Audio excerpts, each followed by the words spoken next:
Bienvenue encore ce matin pour cette deuxième partie. Que Dieu bénisse. Nous parlons toujours sur avoir une bonne conduite devant les non-croyants. Alors, bienvenue pour cette deuxième partie, ou la dernière partie de la prédication. Que Dieu bénisse. Alors, nous allons simplement revoir encore notre lecture de la fois dernière.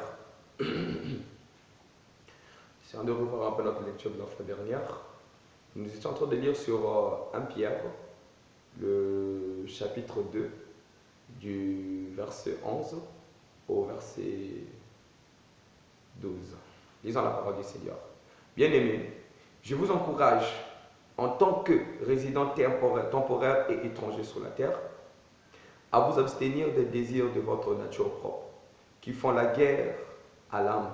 Ayez une bonne conduite au milieu des non-croyants, afin que là même où ils vous calomnient, comme si vous fassiez le mal, ils remarquent votre belle manière d'agir et rendent gloire à Dieu le jour où il interviendra. Que Dieu ajoute les bénédictions sur sa parole. Alors, nous étions en train de dire ceci, que le croyant doit avoir une bonne conduite. Or, le principe de base de la vie chrétienne, c'est Jésus-Christ. Christ est le principe général de la vie chrétienne. Amen. Or l'homme, comme nous l'avons dit le passé, l'homme est l'agent de Dieu. Dieu utilise l'homme. Amen. Dieu utilise l'homme pour faire éclater sa gloire. Mais Dieu utilise quel homme? L'homme qui a la puissance de Dieu en lui, l'homme qui croit la parole en lui, l'homme qui vit la parole en lui. Amen. L'homme qui a la puissance de Dieu, l'homme qui vit la parole en lui, c'est cet homme que Dieu utilise. L'homme qui a une bonne conduite devant les hommes. Amen. C'est cet homme que Dieu utilise. Alors, nous voyons quoi encore? Que Dieu utilise cet homme. Il faut que ton corps soit pur, car Dieu peut à tout moment faire un travail avec toi. Amen. Dieu peut à tout moment faire un travail avec toi. C'est pourquoi il faut que ton corps soit pur. Il ne faut pas que tu te suives par les comportements du monde, par la nature des hommes de ce monde. Il ne faut pas que tu te suives par cela. Il faut que ton corps, ton être, ton esprit, tout en toi soit pur, soit prêt pour que Dieu t'utilise. Est-ce que vous êtes avec moi? Oh, c'est merveilleux vraiment. Alors Dieu m'utilisera. Dieu t'utilisera pourquoi? Dieu va m'utiliser pourquoi? C'est pour sauver quelqu'un. Pour guérir quelqu'un, amen. Pour ramener quelqu'un, amen. Pour faire quelque chose, oh, pour le bien-être, alléluia, de la parole de Dieu. Car c'est cela le principe de la vie. Ce principe de vivre la parole. Ce principe de marcher avec la parole. Ce principe d'être avec Christ partout. Regardez, la Bible nous le dit tel pacte dans 1 Corinthiens, le chapitre 3, verset 16. La Bible nous dit là-dedans que votre corps est le temple de Dieu. Amen. Alors notre corps n'est-il pas le temple de Dieu? Et si nous commettons plusieurs fautes en brisant les principes de la vie chrétienne, du baptême et de l'engagement que nous avons pris pour suivre Christ, juste à cause des petites choses de la vie, devons-nous, par le manque de consécration. Est-ce que vous êtes avec moi? Est-ce que vous constatez cela? Par le manque de consécration, nous brisons nos principes. Nous brisons l'engagement que nous avons pris avec Dieu. Nous brisons le baptême que nous avons engagé de suivre Christ avec Dieu. Par notre manière de vivre.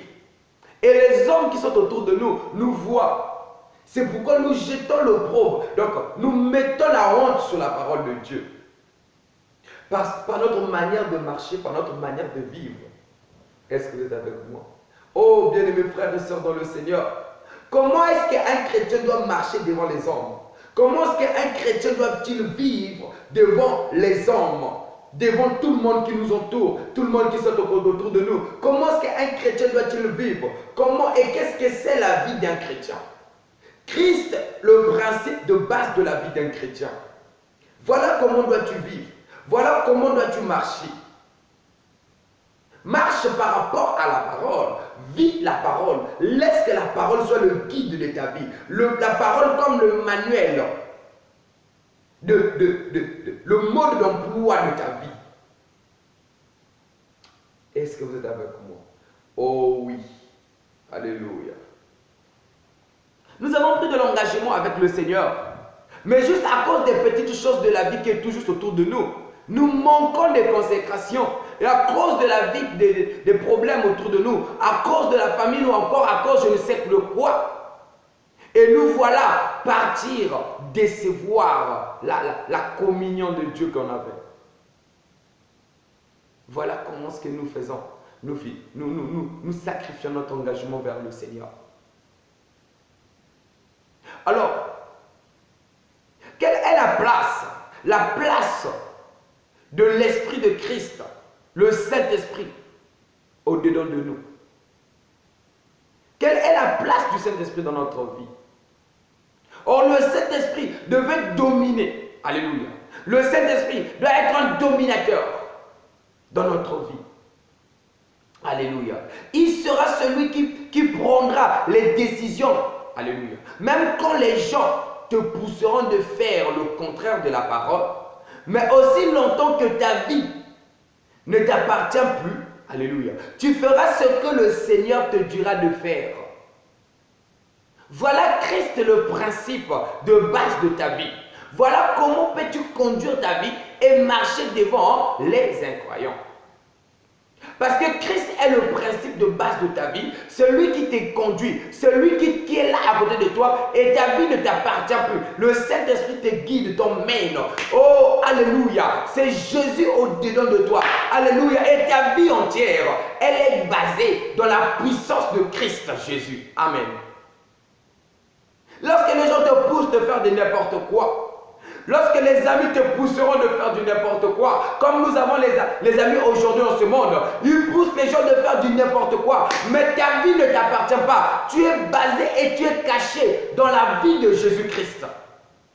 Alléluia. Le Seigneur te dira de faire, alléluia, quelque chose.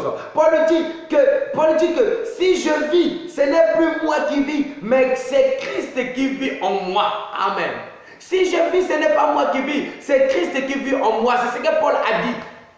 Christ en moi, l'espérance de la gloire. Pourquoi? Tous les anciens de la Bible, puissants, alléluia, puissants qu'ils étaient, pour qu'ils puissent réussir, ils ont fait confiance au Seigneur Dieu, l'Éternel. Ils ont fait confiance au Seigneur Dieu, l'Éternel, en toutes choses. Alléluia. Pour que ta vie soit une bonne vie. Oh, que tu aies une bonne vie, un bon témoignage devant les hommes. Il faut que tu fasses confiance à Dieu. Il faut que tu fasses confiance au Seigneur Jésus-Christ. Tu le laisses vivre en toi. Invite-le de rentrer. Puisque tu es chrétien, il faut que tu marques la marque de Jésus. Parce que chaque personne a sa marque. Dieu a sa marque. Satan a sa marque. Même dans le monde, chaque personne a sa marque. Chaque personne a sa manière de vivre. Mais toi, tu es chrétien. Il faut que la vie de Jésus soit en toi. Il faut que les vertus de Christ soient en toi. Comme il est écrit dans le livre de 2 Pierre, le premier chapitre, le verset 5 jusqu'au verset 8. Il faut que ces choses soient au-dedans de toi. Parce que c'est ces choses-là qui te rendront actif par rapport à la parole de Dieu. Est-ce que vous êtes avec moi? Ce sont ces choses qui te rendront actif par rapport à la parole de Dieu. Pour que ces anciens puissent réussir dans tout ce qu'ils étaient en train de faire, ils ont eu à faire confiance à Dieu le Père, l'Éternel. Ils ont fait confiance à Dieu le Père en toutes choses. Car personne ne pouvait vivre, alléluia, vivre la vie de Dieu si Dieu n'est pas en lui. Si Dieu n'était en lui. Si tu ne peux pas vivre la vie de Dieu, tu ne peux pas avoir une bonne conduite devant les hommes si Dieu n'est pas en toi. C'est pourquoi nous avons beaucoup de chrétiens remplis d'hypocrisie. Il est chrétien, mais il est rempli de l'hypocrisie. C'est un chrétien de lèvres.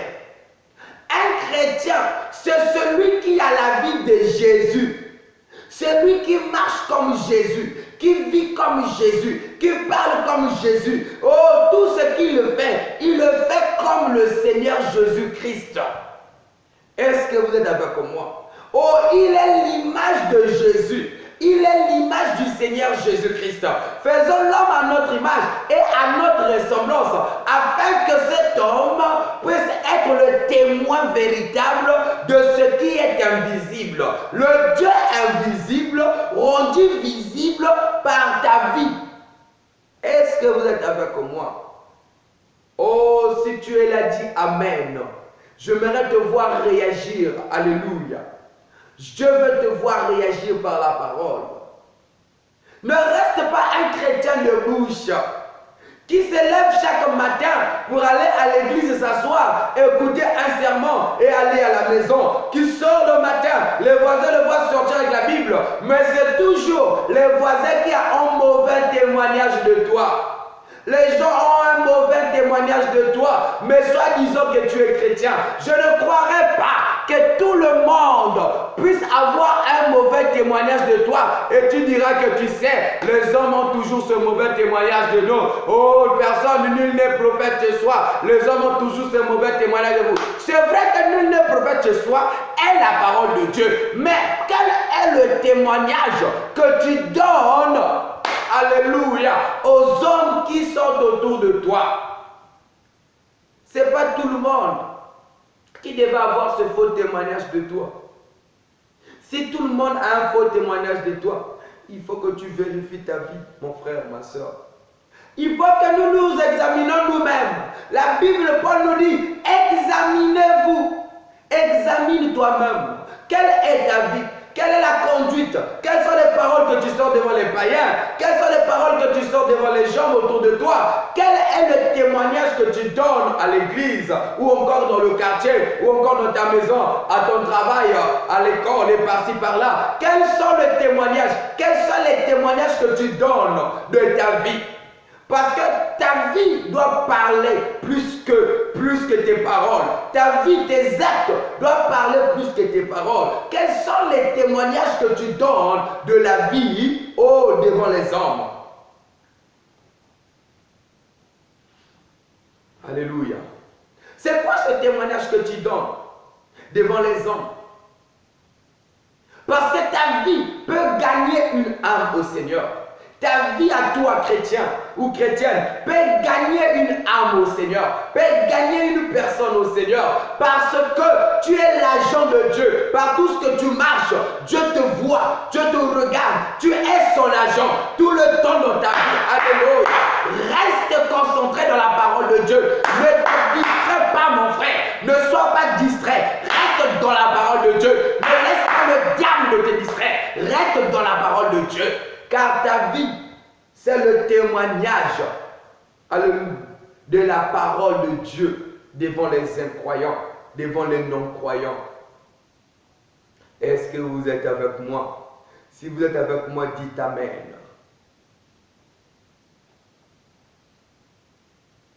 Alors nous avons vu quoi? Que les anciens ont vécu la parole de Dieu tout en faisant confiance en Dieu. Et c'est pourquoi ils étaient en train de réussir. Et nul ne peut vivre sans avoir la parole de Dieu en lui, sans que Christ Dieu vit en lui. Personne. Alléluia. Personne. Tout le monde a failli. Le seul et l'unique. Alléluia. Qui n'a pas failli et qui n'avait pas failli et qui ne faillira jamais et qui ne n'échouera jamais, c'est notre Seigneur Jésus. C'est le seul qui ne peut faillir, qui ne peut échouer, qui ne peut tromper, qui ne peut mentir, qui ne peut frauder, qui ne peut faire quelque chose. C'est le seul. C'est pourquoi nous devons le faire confiance. Fais confiance à Dieu. Fais confiance à ton Dieu. Il est ton Dieu. Fais-lui confiance.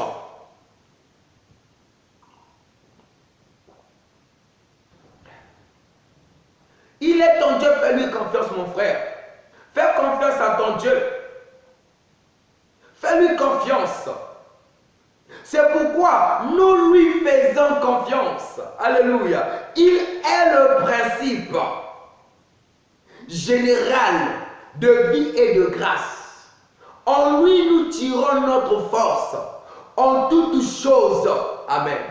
En Jésus-Christ, le principe général de vie et de grâce, en lui, nous tirons toutes choses. En Jésus-Christ. Oh, merci Seigneur. En Jésus, nous tirons toutes choses. Nous tirons la force. Nous tirons toutes choses. En Jésus-Christ. Quelle est la bonne conduite devant les non-croyants, chrétiens ou chrétiennes, et semblables à Christ, comme Christ? C'est de vivre Christ partout dans ta vie. Est-ce que vous êtes avec moi? Alléluia. Et acclame le Seigneur là où tu es, acclame le Seigneur ton Dieu, acclame-le. Quel est merveilleux.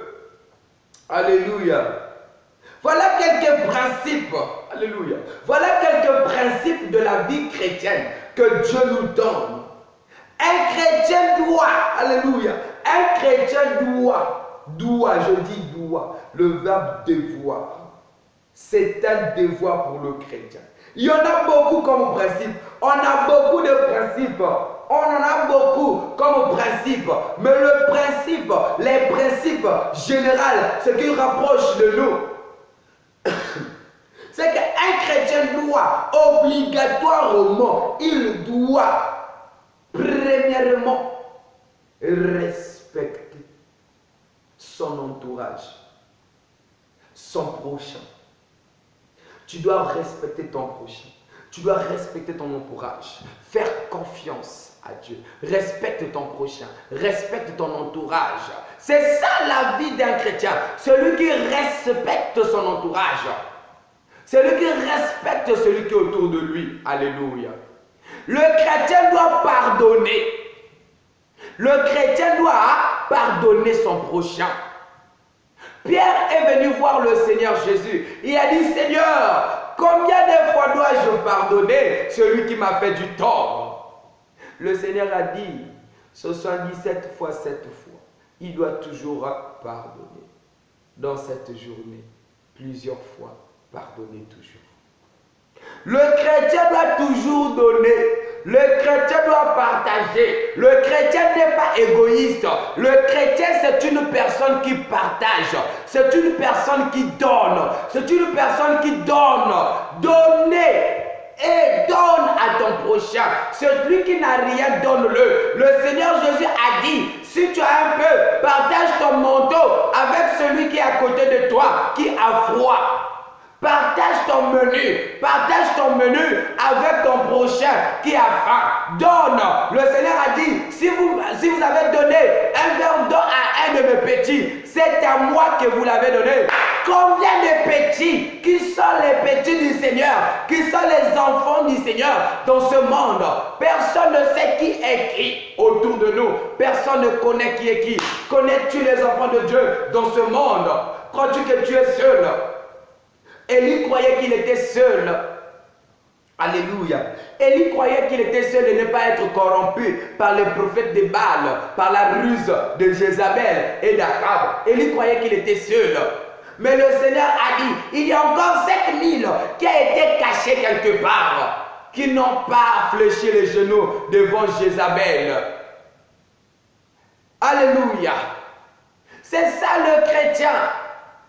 Autour de toi, il y a les enfants de Dieu. Il y a le Fils de Dieu. Celui-là que tu es en train de dénigrer. Celui-là que tu es en train de dire un croyant, païen. Tu ne connais pas sa vie de demain.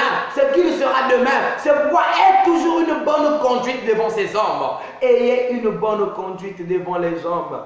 Alléluia. Ayez une bonne conduite. Est-ce que vous êtes avec moi? Le chrétien, c'est le principe général. Aimez-vous les uns les autres. Le chrétien doit aimer son frère. Le chrétien doit toujours aimer son frère. Le chrétien doit aimer ses amis. Le chrétien doit aimer ses ennemis. Le chrétien doit aimer les ennemis. Aime tes ennemis. Aime.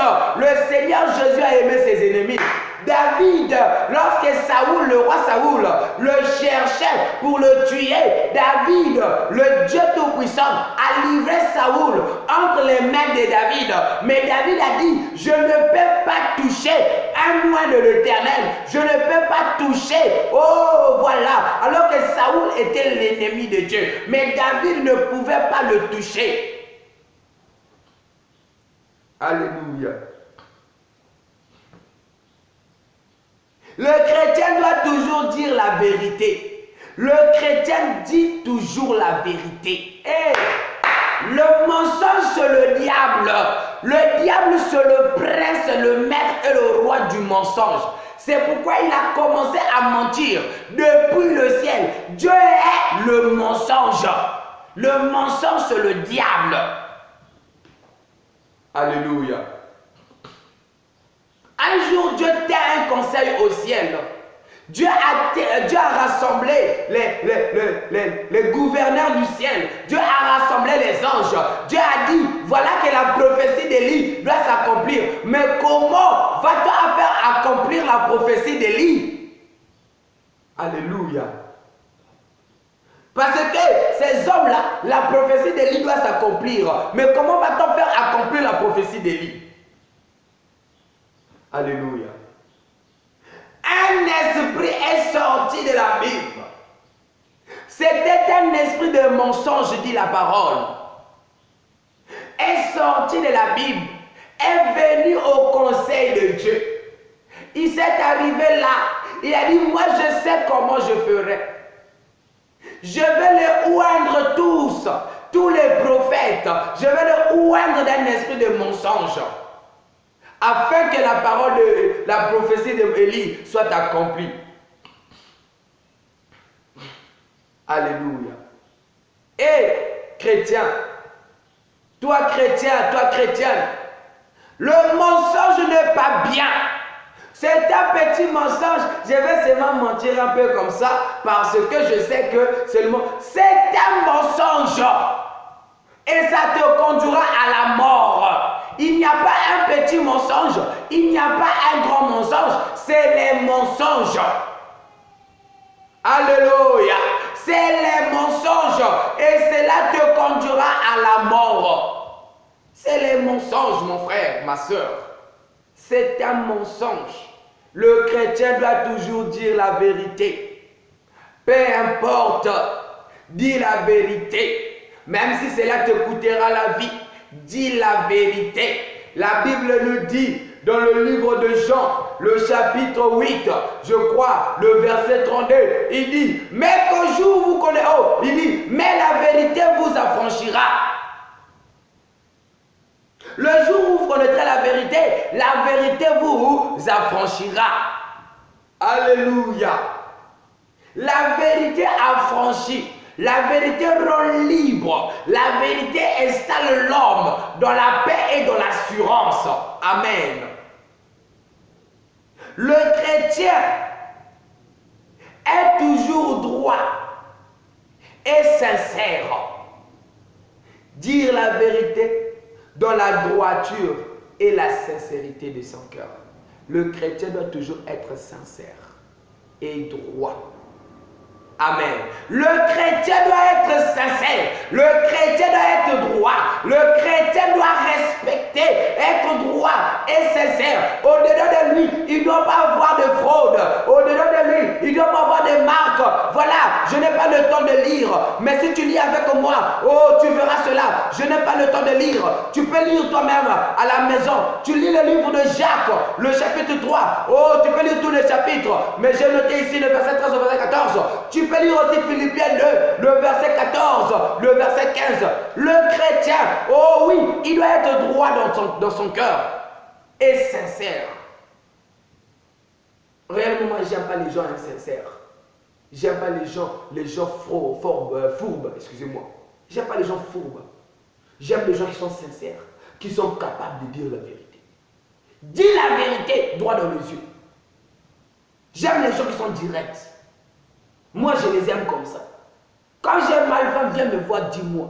Dis la vérité. Le chrétien est toujours droit et sincère. Mais tu dois parler avec amour. Même quand tu es en train de réprimander ton frère, même quand tu es en train de parler avec ton prochain. Oh, c'est vrai qu'il a mal fait, mais avec amour. Mais sois sincère et droit, ne sois pas fourbe. Ne cache pas, tu emmagasines dans ton cœur, tu emmagasines, et te voilà dans le coin de rue en train de parler. Tu connaissais un tel, tu as vu un tel, tu connais un tel, tu sais ce qu'il fait, tu connais un tel, tu sais ce qu'il fait. Tu es un hypocrite. Amen. Tu es un hypocrite.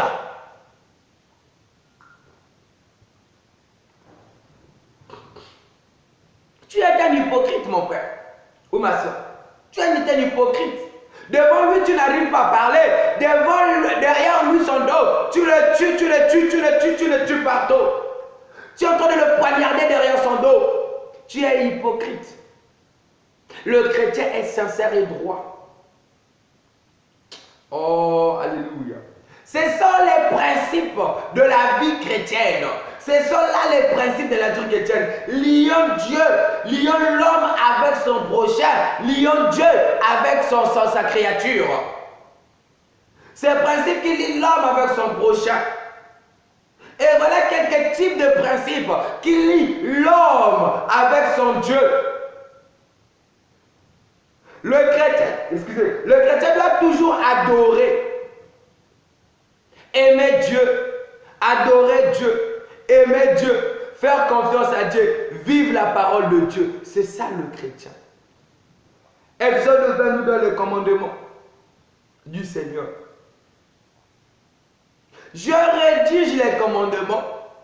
Il y a des commandements qu'on appelle commandement horizontal et commandement vertical. Ce sont là les commandements de la parole de Dieu. Le vertical, c'est ce qui part entre un homme à son prochain.